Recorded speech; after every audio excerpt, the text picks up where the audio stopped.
আসসালামু আলাইকুম। ফয়সাল হাসিব আইটি একাডেমিতে সবাইকে অভিনন্দন। রিয়্যাক্ট ইনস্টল দেওয়ার জন্য প্রথমে একটি নিউ ফোল্ডার নিতে হবে।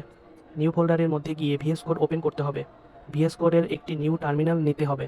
পর যে কোনো ব্রাউজার থেকে ভাইট লিখে সার্চ দিয়ে ভাইটের ওয়েবসাইটে যেতে হবে। গেট স্টার্টে ক্লিক করতে হবে। একটু স্ক্রল করে এনপিএমটি কপি করে ভিএস কোডের টার্মিনালে পেস্ট করতে হবে। মাঝে মাঝে ওকে টু প্রসেসড আসবে, সেখানে ওয়াই লেখা থাকবে, তখন ওয়াই লিখে ইন্টার বাটনে ক্লিক করতে হবে। প্রজেক্ট নেম হিসেবে আমি দারাজ লিখলাম। তারপর ইন্টার বাটনে ক্লিক করলাম। রিয়্যাক্ট সিলেক্ট করলাম। ল্যাঙ্গুয়েজ হিসেবে জাভাস্ক্রিপ্ট সিলেক্ট করলাম। এই তিনটি কমান্ড একটি একটি করে কপি করে পেস্ট করতে হবে। ইনস্টল হতে একটু সময় নেবে।